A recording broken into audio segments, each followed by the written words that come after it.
Amém. Eu quero ler com vocês uma passagem que está em Mateus 4, do 18 ao 22. Nós vamos ler primeiro. Nossa palavra hoje chama o chamado. E vamos ver aqui. E Jesus, andando junto ao mar da Galileia, viu a dois irmãos, Simão, chamado Pedro, e André, os quais lançavam as redes ao mar, porque eram pescadores. Disse-lhes: vinde após mim, e eu vos farei pescadores de homens. Então eles, deixando logo as redes, seguiram-no.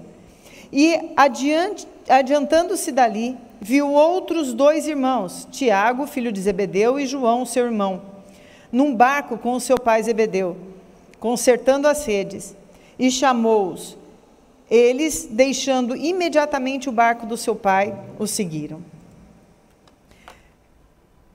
Nós vamos falando aqui do momento relatado por Mateus, em que Jesus chama 4 dos seus discípulos, e desses 4 discípulos, eram 3 os mais chegados de Jesus, né? Pedro, Tiago e João, num barquinho, né? Que a gente sempre vai, porque está sempre Pedro, Tiago e João junto em algum lugar, né? E aqui mostra um chamado que a gente fica assim, uau, ele nem conhecia, e de repente ele já foi. Imagina, é a mesma coisa que alguém passasse assim, lá na oficina do Michele, ele consertando os carros, falava assim: Michele, sai que você não vai mais consertar carro, você vai consertar gente. E o Michele nem conhecesse a pessoa e saísse andando. Dá a impressão que é assim que foi, né?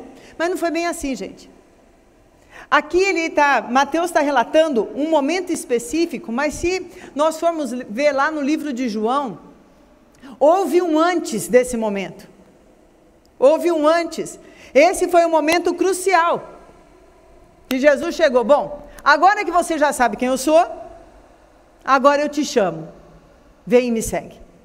Como é que eu sei disso? Se você for ver no começo dessa passagem, você vai ver ali que ele fala assim, que ele tinha acabado de João Batista. André era um dos discípulos que andava com João Batista, e João Batista tinha visto Jesus e falou: eis o Cordeiro de Deus. Então ali está relatando em Mateus o momento, ali está relatando, estou já indo em João que relata isso. Em Mateus está falando assim, depois da morte de João Batista, isso aconteceu. Se você vai para João, aí você vê o antes de Jesus chegar e falar assim: você quer me seguir? Você quer trocar para me seguir? Olha o antes, como é que foi. Eu confundi vocês tudo, né? Mas eu já desconfundo. Em João 1, 35 ao 42 diz: no dia seguinte, João estava outra vez ali e seus 2 discípulos. E vendo passar a Jesus, disse... Esse João que está falando aqui é João Batista, tá? Não é João, o discípulo. Eis o Cordeiro de Deus. E os 2 discípulos ouviram-no dizer isso e o seguiram a Jesus. Jesus, voltando-se e vendo que eles o seguiam, disse-lhe: que buscais? E eles disseram: Rabi, que traduzido quer dizer mestre, onde moras? E ele lhes disse: vinde e vede. Foram e viram onde morava e ficaram com ele aquele dia. E era já quase hora 10ª. Era André, irmão de Simão Pedro, um dos 2 que ouviram aquilo de João e haviam seguido. Este achou primeiro o seu irmão e disse-lhe: achamos o Messias, que traduzido é Cristo, e levou-o a Jesus.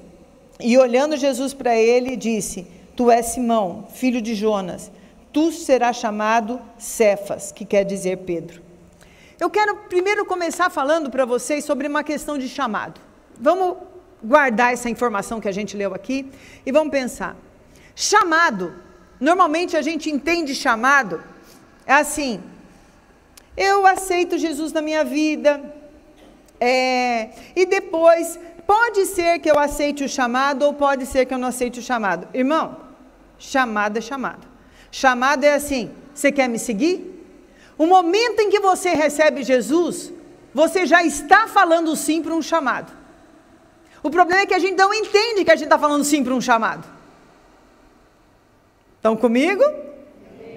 Ou está com cara de interrogação? Assim, espera aí que eu estou entendendo ainda. Olha o processo de Jesus, que coisa linda. Aqui onde nós lemos esses dois, depois, realmente, aquele primeiro que eu li, se você começar a ler, acho que é no versículo 12, não sei, antes, fala, depois da morte de João Batista, e aqui está falando que foi quando João Batista ainda estava vivo. Então, quer dizer, Jesus teve um encontro com Pedro e com André, antes do dia do chamado. Ele teve um encontro, o primeiro encontro que André teve com Jesus, eu queria que você imaginasse como é que foi. André devia ter um coração, assim, sedento de Deus, porque existia aquele profeta João Batista, que estava trazendo um alvoroço ali naquele lugar, preparando o caminho do Senhor, e dizendo, arrependei-vos porque é chegado o reino de Deus, e batizando as pessoas como arrependimento. João Batista fazia isso, e André vendo aquilo, eu quero que você imagine, deixa sua mente viajar agora como se fosse um filme, tá? Vai voando aí.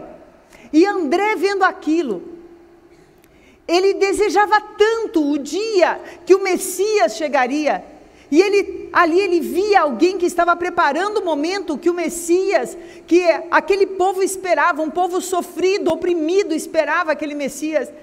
E quando ele viu aquele homem estranho, muito estranho, que comia gafanhoto, vestia pele de carneiro, ele era esquisito, irmão, muito esquisito, mas ele trazia a mensagem do reino. Ele não se importava com as coisas dessa terra, João Batista. E André viu aquele homem, e ele era um dos discípulos, e no momento, pelo que aqui é relatado na palavra de Deus, eu imagino João Batista, 2 discípulos, do qual um deles era André, o outro a gente não sabe quem era. E daqui a pouco Jesus vai chegando para João, naquele momento que Jesus vai ser batizado, e João olha e diz, eis o Cordeiro de Deus. É como se João Batista falasse assim, gente, é ele, chegou, é essa pessoa que a gente está esperando, esse é o Messias. Imagina a cara do André. Hoje nós esperamos a volta de Jesus, que eu particularmente acho que a gente não tem ideia de como vai ser, né? Porque a Bíblia relata de formas que era como eles podiam relatar naquela época, né? Mas eu acho que vai ser algo que a gente nunca vai saber. Mas já pensou se alguém, se Jesus chegasse e você visse que realmente Jesus chegou? É lógico que não vai ser dessa forma, né? Porque a hora que Jesus vier, a gente vai subir para o céu. Quer dizer, eu espero subir, né? Eu não sei se todo mundo aqui vai, né? Se de repente você olhar assim, faltou gente, você ficou, então, aí você fica mais preocupado um pouquinho. Mas ainda tem uma chance, tá? O que acontece? Imagina a alegria dele.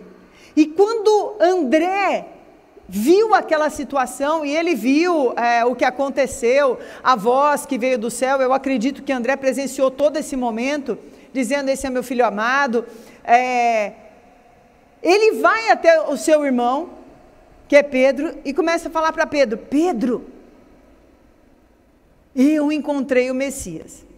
Agora, gente, Pedro, do jeito que a Bíblia relata que Pedro como vocês acham que ele reagiu?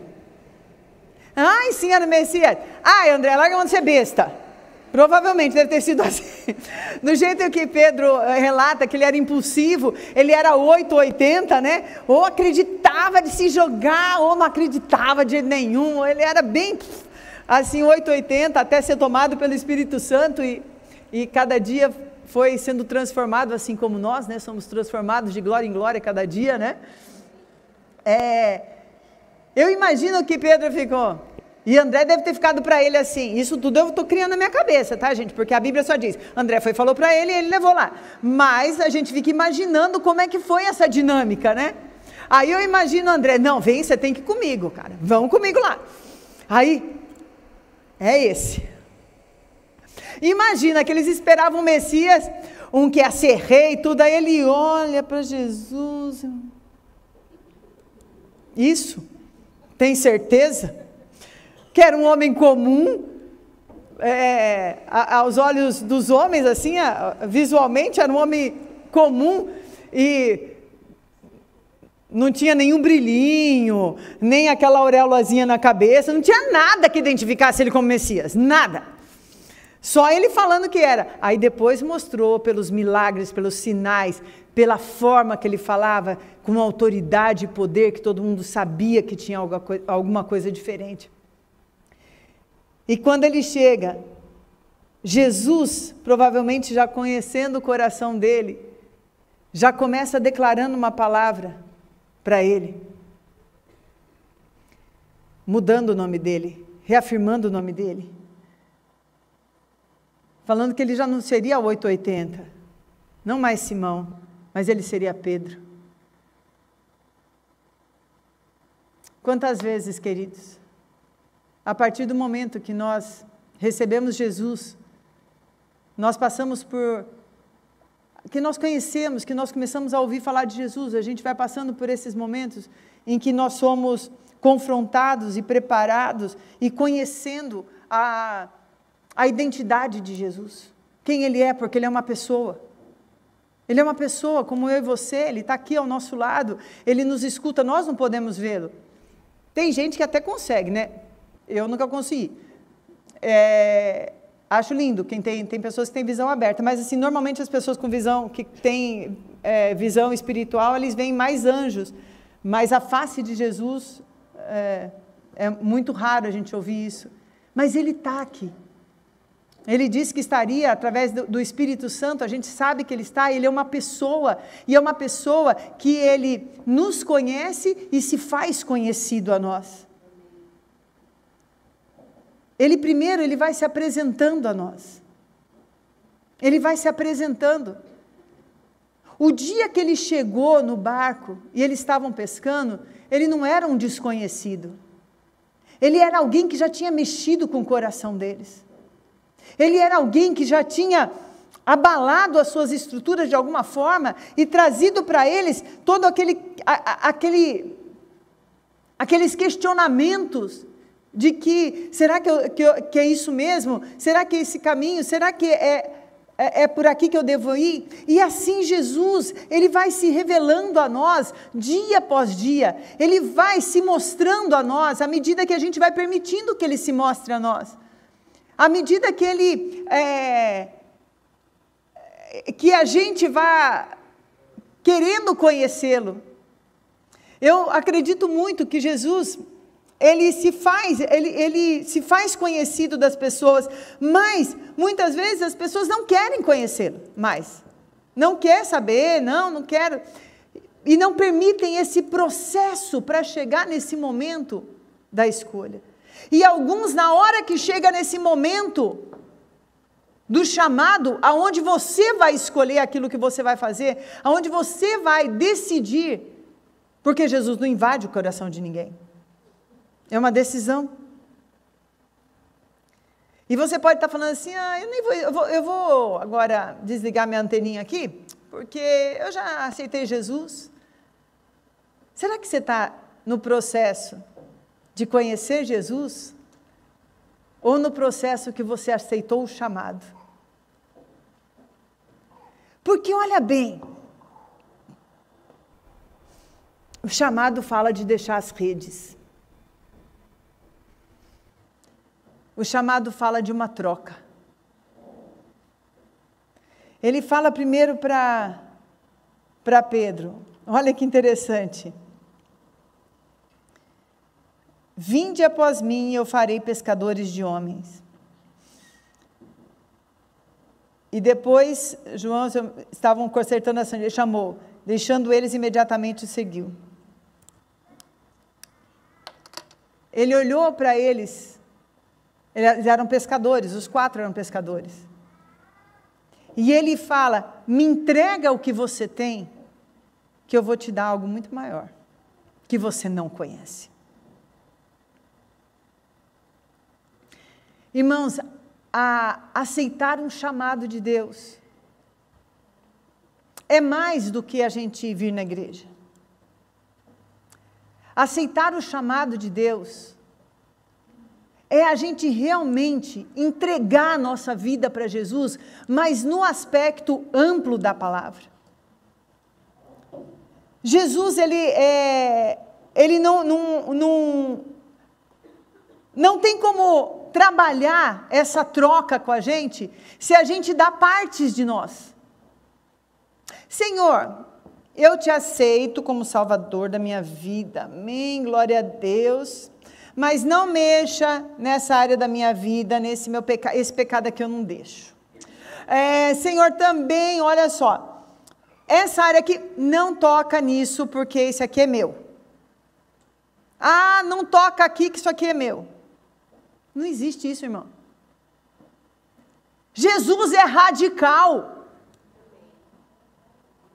O chamado de Deus é radical. Gente, imagina, João Batista, você acha que ele era radical? O que é ser radical? É ser uma pessoa de decisão. É ser sim, sim, não, não.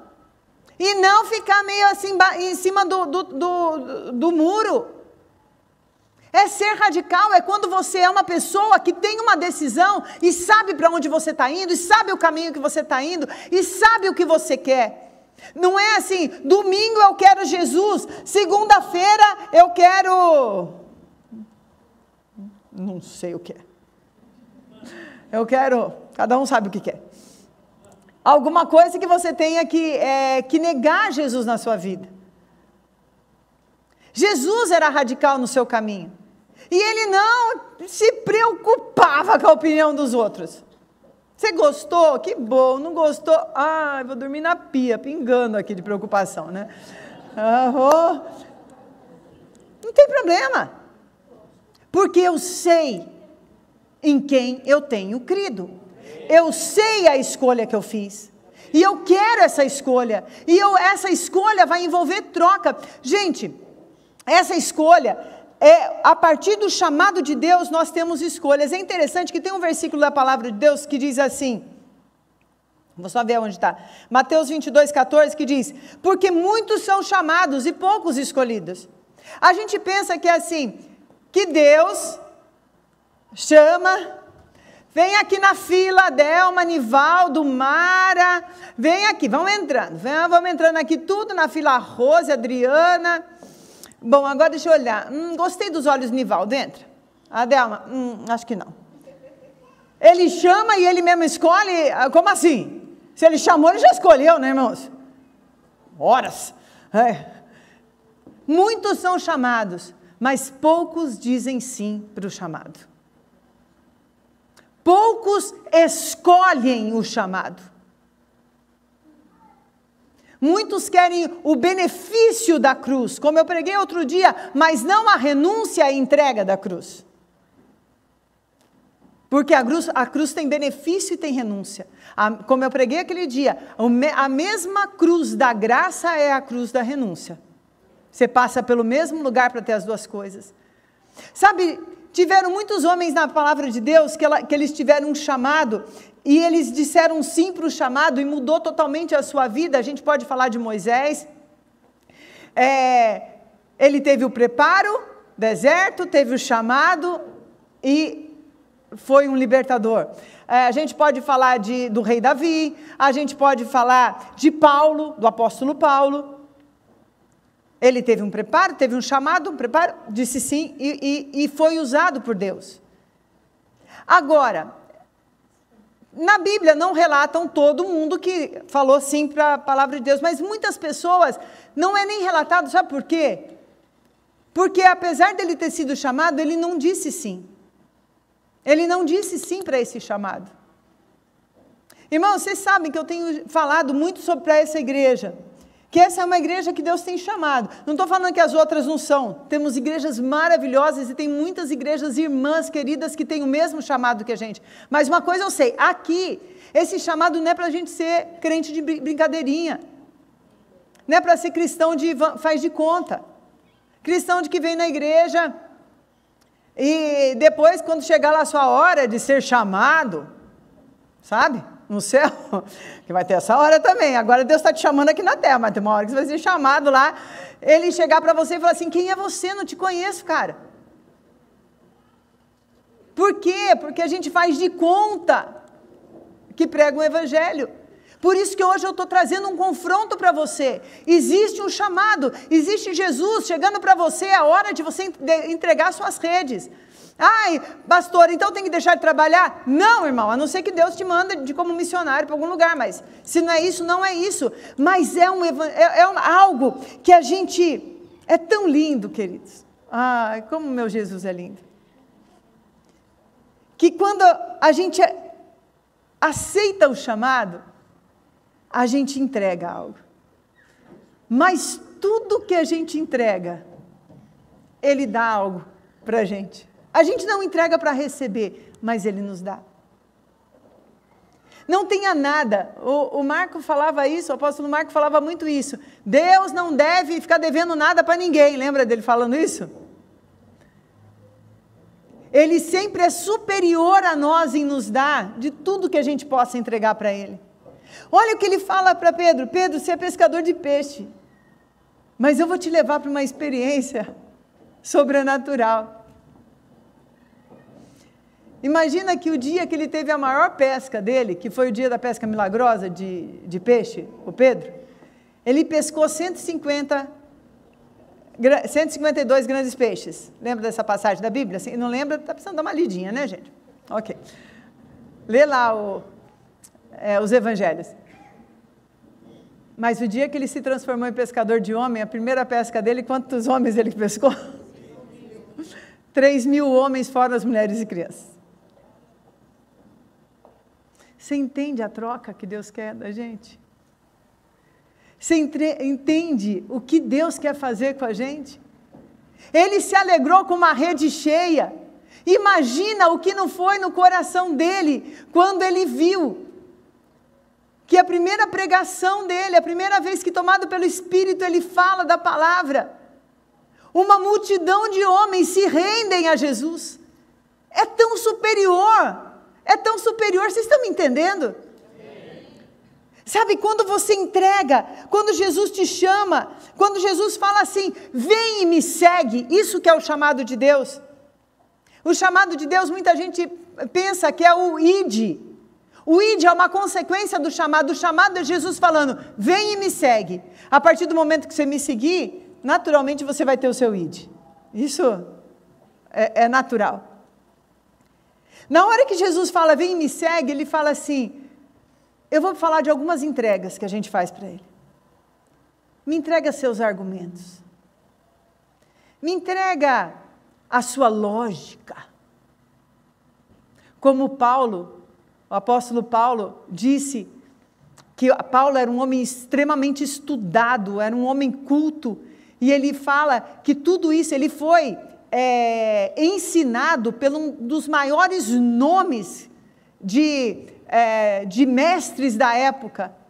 E ele, depois de Jesus, ele fala assim, e eu reputo isso por nada diante da graça que eu recebi de Deus. Glória a Deus. Você é capaz de entregar ao Senhor? Falando, Senhor, eu entrego meus argumentos. Eu entrego toda a minha lógica e minha brilhante inteligência ao Senhor. Porque eu já falei para vocês que a lógica e a fé, elas não conseguem andar juntas. Se você tentar explicar Deus pela lógica, vai ser meio complicado. Mas Deus não precisa ser explicado, porque Ele é tão real e Ele se manifesta de uma forma tão real na nossa vida. Porque à medida que você vai entregando isso para Ele, Deus te dá algo que se chama a palavra de Deus revelada no teu espírito. Ele te dá uma sabedoria. Você entrega a sabedoria humana, Ele te dá uma sabedoria sobrenatural do alto. E de repente você começa a falar coisa e dar conselho, ou conselho para si mesmo, ou que você fala, da onde veio isso? Nem eu sabia isso que eu estou falando. Não sabia, porque você fez uma entrega e Deus te deu algo supremamente superior, se eu posso dizer assim. Muito superior do que aquilo que você tinha. O que eu vejo, irmãos, às vezes, pessoas no meio da igreja que não têm estudo, que não têm cultura, mas que têm uma sabedoria de vida que dá um show na gente. Porque ela entregou o que ela tinha. E Deus deu algo muito superior. Quando nós entregamos para o Senhor um coração ferido, quando entregamos para o Senhor as nossas mágoas, o nosso desejo de justiça, o nosso desejo de vingança, porque geralmente quem está lá com o desejo de justiça, de vingança, é porque está com o coração machucado, ferido. E a gente decide falar: Senhor, eu te entrego. Deus dá um coração curado, Deus traz paz, Deus devolve a alegria de viver. O chamado é troca. É uma troca que a gente faz por troca, mas Deus, Ele nos dá, quando a gente vai entregando aquilo que a gente tem, que a gente acha que é tão precioso, Deus imediatamente, Ele recebe aquilo, e Ele nos dá algo em troca, que Ele é tão superior, quando nós entregamos para Deus aquilo que é o nosso pecado. Quando nós entregamos para Deus e nós falamos: Senhor, eu quero renunciar ao meu pecado, eu quero renunciar a essa área. Cada um sabe, né, gente? Se eu for enumerar aqui o número de pecados, eu fico aqui um mês falando, né? Então, cada um sabe do seu, né? Não vem com essa conversa que não sabe, não. Quem é convertido sabe que é pecado, que não é. Ok? Não preciso falar para você: irmãozinho, isso é pecado. Isso não é, tá? A gente sabe. Não pode só dar uma de louco, né? Porque tem gente que dá uma de louco, né? Não sabia. Tá, para cima de mim. Não vem com essa conversa, não. A gente entrega às vezes, porque às vezes exige uma renúncia, às vezes exige uma força nossa, da gente entregar algo. Deus vem e nos traz algo muito maior, Ele traz aquele sentimento de paz, Ele traz um consolo, Ele nos fortalece, e Ele nos faz pessoas melhores do que nós somos. Pessoas que já não andam mais até encurvadas, de tanta culpa que tem nas suas costas, de tanta carga. Outra coisa, pessoas que se sentem culpadas, que carregam nas suas costas culpa. Porque eu errei nisso, eu fiz aquilo errado. Deus vem e tira a nossa culpa e dá a nós o sentimento de ser perdoado. Irmão, não tem coisa melhor, né? Alguém aqui já se sentiu culpado por alguma coisa que te correu o coração alguma vez na vida? Gente, tem sentimento ruim que nem esse? Nossa, como é horrível, né?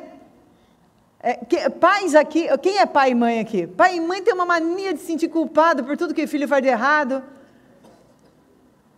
Gente, não existe pai e mãe perfeito, tá? Existem bons pais e mães, mas as escolhas erradas dos nossos filhos, ou qualquer coisa, é a escolha dele. Porque tem gente que não teve nem pai nem mãe, não teve nenhum referencial, mas escolheu um bom caminho. Então essa história é culpa do meu pai, é culpa da minha mãe, a culpa é sua, sem vergonha. Para disso. Fica com essa história, papo furado. É porque eu sofri tanto, porque a culpa é dos outros. Cresce. E assuma a sua responsabilidade na sua vida.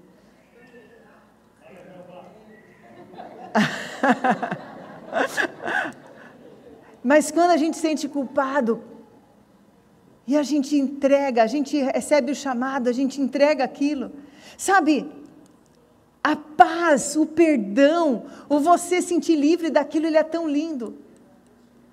Irmãos, o que eu estou trazendo para você, é que quando existe um chamado de Jesus, dizendo para você: vem e me segue, vem e me segue, é um chamado para você ter uma mudança radical, de você fazer de Jesus o centro da tua vida, de você fazer de Jesus aquilo que vai gerenciar o restante da tua vida, o que vai determinar as minhas escolhas, a minha vida com Deus. E esse é esse momento dessa entrega, de deixar as redes, que eu mudo o foco, eu paro de atender o meu chamado e atendo um chamado. Nesse momento que eles atenderam esse chamado, eles simplesmente largaram um tipo de vida que eles tinham e foram para outro tipo totalmente diferente. Naquela época foi daquela forma, E hoje Jesus faz um chamado para a igreja: filhos, vem e me segue. Vem e me segue. Seguir Jesus, seguir alguém, é você andar pelo mesmo caminho que aquela pessoa anda. Seguir a Jesus é ficar atento aos passos dele e tentar. Tá certo que a gente é bem imperfeito e é bem difícil ser igual a Jesus. Estamos em construção. Vamos chegar lá. Às vezes nossos passinhos caem um pouquinho fora de Jesus, aí a gente tenta e volta de novo. Às vezes você dá assim, fala: Jesus, isso é demais, eu não consigo ainda, me ajuda. Mas é você estar olhando para Jesus como um alvo da onde você tem. Quando Jesus fala: vem e segue-me, ele fala: vem e segue-me todo dia pela manhã com você. E às vezes você tem que tomar decisões difíceis na sua vida. Vem e segue-me é a hora que você levanta de manhã, em que você também toma a decisão de colocar o seu coração diante do Senhor. Vem e segue-me é quando você entrega às vezes pensamentos seus para o Senhor e fala: Senhor, cuida disso para mim, cuida porque eu não dou conta. Vem e segue-me é algo que a gente todo dia nós tomamos uma decisão. Nós somos pessoas mais para Simão do que para Pedro, né? A gente está caminhando para esse negócio, mais para essa coisa de ser oscilante do que aquele para ser bem firminho, né? É meio que é natural do ser humano. Mas cada decisão que você for tomar, seja na sua vida profissional, na sua vida amorosa, nos seus relacionamentos, com quem você vai se relacionar, de amizade, de namoro, casamento, essas coisas, se você está seguindo a Jesus, você vai ver: então seguir a Jesus eu vou ter que ficar solteiro para a vida inteira. Não, irmãos, não é isso, tá? Porque Jesus não casou, né? Ele não casou porque não deu tempo, e também ele não queria arrumar enrosco, porque ele tinha que morrer na cruz por nós, né, gente? Aí depois ele não ia querer morrer, já pensou? Aí ele ia falar: não, agora eu tenho mulher, filho para criar, não dá, né? Então ele não podia casar, foi por isso que ele não casou. Nossa, Pai, ainda bem que Deus me perdoa. Já ouviu eu falando essas coisas, né? Depois a gente edita, o que for para a internet, tá? Meu Deus, a unção do Marco veio sobre mim. Eu não esperava isso. Antes eu ficava falando para ele: não fala isso. Agora eu estou aqui.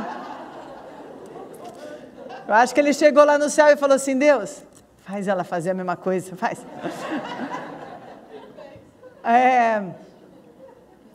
O vem e segue-me. Vem e segue-me, ele vai direcionar a sua vida em todas as áreas. Você sabe que o que eu vou falar talvez choque algumas pessoas, mas eu preciso falar isso. Pessoa que segue mesmo a Jesus, se ele tem uma proposta de emprego em outro lugar, ele antes de ir para aquele outro lugar, ele vai ver se lá ele tem um lugar para ele servir a Jesus, que ele possa fazer alguma coisa.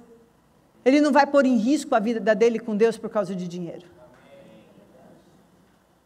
Aquele que segue a Jesus, quando ele vai namorar, quando ele vai querer se casar, ele vai primeiro falar com Jesus. Ele vai primeiro ver se aquele relacionamento o leva mais perto ou mais longe de Deus. Porque ele já trocou, ele já entregou as suas redes. Ele já entregou as suas redes.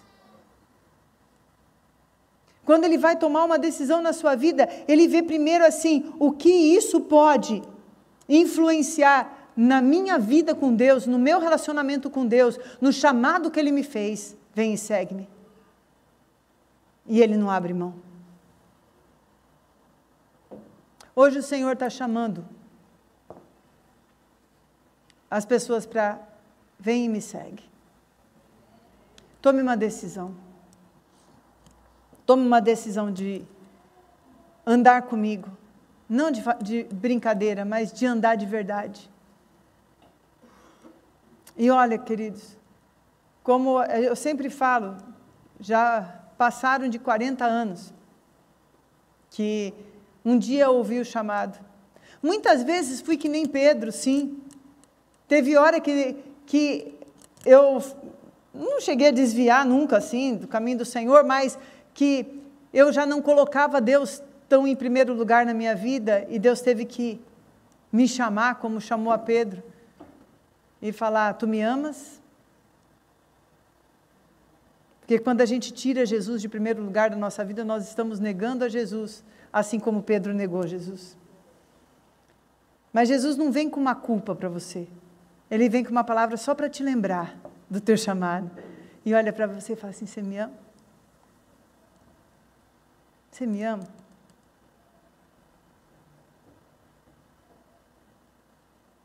Então lembra do teu chamado, lembra do dia que você largou as redes.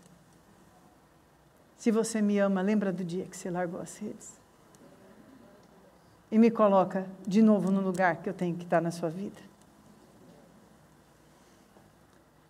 Queria que o pessoal do louvor viesse, já deve estar aqui, será? Ainda não. Vocês nem perceberam que eu estava terminando, hein? Você percebeu, Adriano? Puxa vida. Aí você fica, vou, não vou, né? Mas hoje é dia da gente estar reafirmando o nosso deixar as redes. Você sabe que muitas vezes você entende que o chamado e que você atende o chamado quando você diz: eis-me aqui, envia-me a mim. Mas o chamado ele vem antes, quando você entrega tudo. E depois de você entregar tudo, você está pronto para falar: Senhor, aonde o Senhor quiser me enviar, eu estou aqui porque eu sou toda sua mesmo. O que o Senhor quer fazer, faz. Queria que você fechasse os olhos. E se você quer dizer um sim para isso, eu queria que Jesus vai ser o centro da tua vida. Que Jesus vai ser aquele que realmente, que vai gerenciar todo o restante da sua vida, que você realmente está disposto a largar redes, a largar as coisas. É aquela música mesmo, tá? Se você estiver disposto, eu quero que no seu lugar, olha gente, isso, de olho fechado, porque isso não é da conta de ninguém, cada um cuida da sua vida. Não fica preocupado se o outro levantou ou não, porque isso é assunto dele com Deus, não é seu. Mas se você quer isso, à medida que a gente for cantando, vai ficando de pé no seu lugar, de olhos fechados, tá? Porque é melhor não ficar enxergando os outros. E se você não quiser, irmão, você não se sente pronto para esse momento, não se levante e não fique constrangido, porque talvez você esteja no momento, naquele primeiro momento, em que ainda Jesus está se fazendo conhecido para você, ainda não é o momento de você largar a tua rede, Jesus não chegou nesse momento, não tem problema, mas é importante que aqueles hoje, que querem reafirmar esse chamado, eu não estou falando até aqueles que já conhecem Jesus há 30 anos, mas que querem reafirmar e falar: sim, Senhor, o Senhor é o centro da minha vida, eu largo minhas redes todo dia pelo Senhor. Você vai ficando de pé e depois nós vamos orar.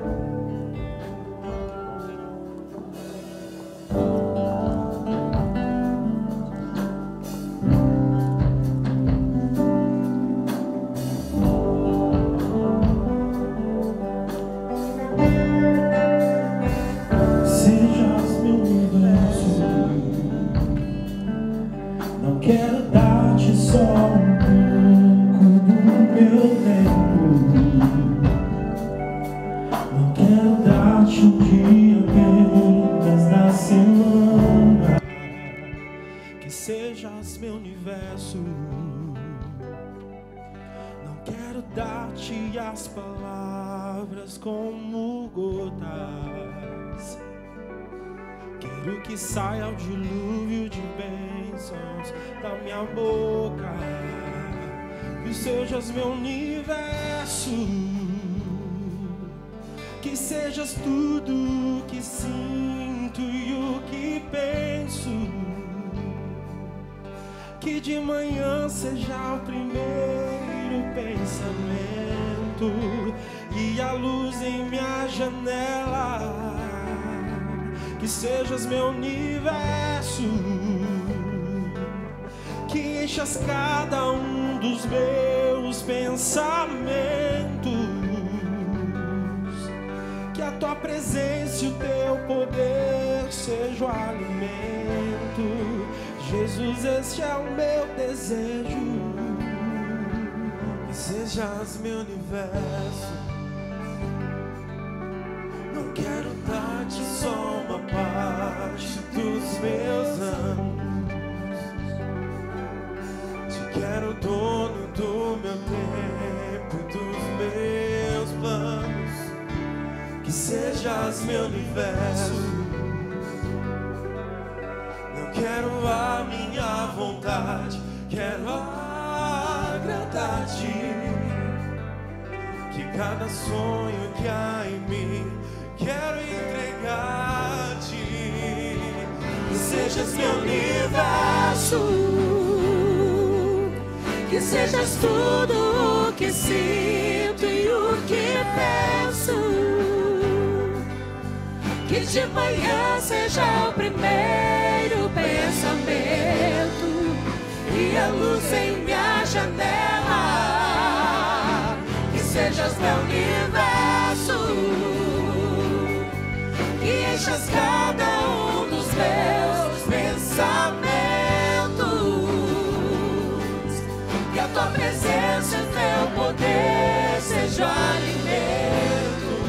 Jesus, esse é o meu desejo, que sejas meu universo, que sejas tudo o que sinto e o que penso,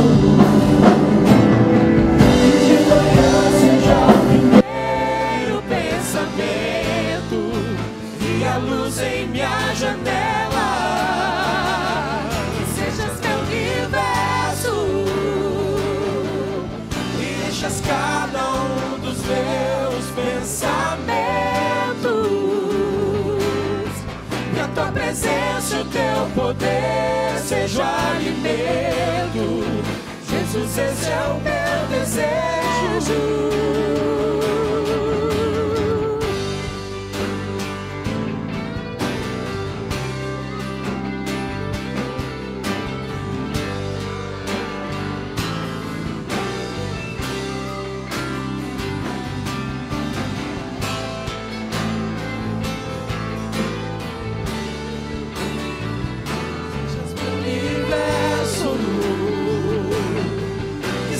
Tudo o que sinto e o que penso, que de manhã seja o primeiro pensamento e a luz em minha janela, que sejas meu universo, que enchas cada um dos meus pensamentos, que tua presença e o teu poder seja o alimento. Jesus, esse é o meu desejo.